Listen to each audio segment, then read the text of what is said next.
All right, we're traveling back in time to 1978 with some Ghost Riders. You're going to get 9 books all in one lot, and I'm going to walk you through. Now, if you were here in the gallery with us, you'd have an opportunity to look at these books one by one individually and make sure that they were up to your standards, your collecting standards, that they were what you wanted to buy. Since you can't be here with us, we're going to do the next best thing, and I'm going to walk you through each of these books. So we're going to start off here with Ghost Rider number 33. Roger McKenzie, you got Don Perlin, Woody Guthers, Dark Riders, Ghost Rider, etc. We got a lot of goodies for you. I'm going to show you the cover here, and I'm going to flip it over on the back so you can see the front and the back covers all together. In addition to that, we are going to show you a little bit more.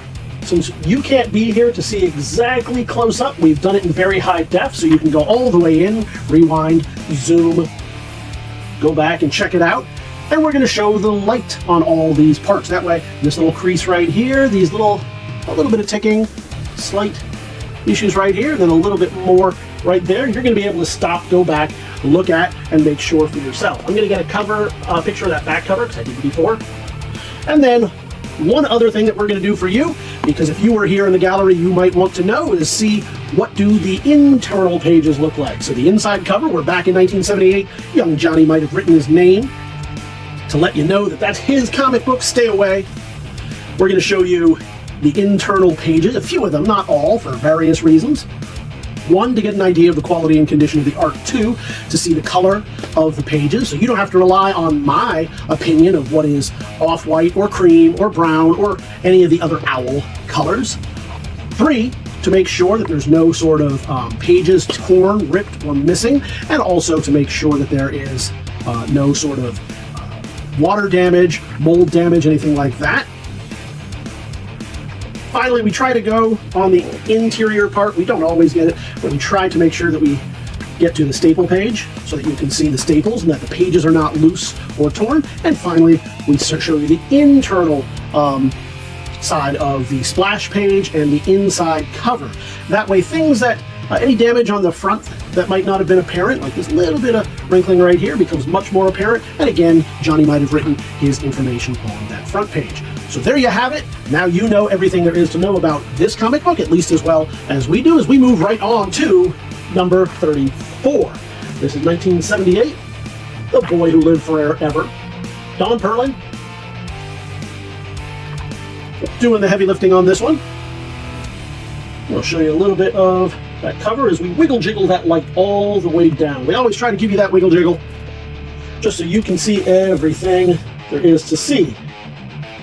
If you were just look at the catalog pages, oh, look at that. You may be aware that Kiss just sold its catalog for about $1/3 billion, so going all the way back, it's pretty cool to see them. In the catalog, you'd only be able to see these flat images. You wouldn't be able to see this sort of 3D that we're giving you right here. And this will give you that chance. The light will not allow it to hide, so that's why we do it. And it's great at picking up all those ticks and imperfections and flaws. This is number 35, the beginning of 1979 Death Race. Again, another classic Death Race right here. Does it rise to the level of a key? I would think not. But if you are a collector of all of the Ghost Rider Death Races, well then man, you're going to want to see this one as he races green guy there. We'll show you that back cover, as we do. And we'll just flip through it real quick. Death is coming for him, never loses. We'll flip through. Again, the interior page is looking pretty good. This is also the time we usually look for Marvel value stamps to let you know, but I think, yeah, these are 1979, so we're a little past that point as we move on to 1936. Not 1936, number 36. Way back then, still only 40 cents. We're on the back cover right now, so we'll start there. We've got number 40 coming at you right here.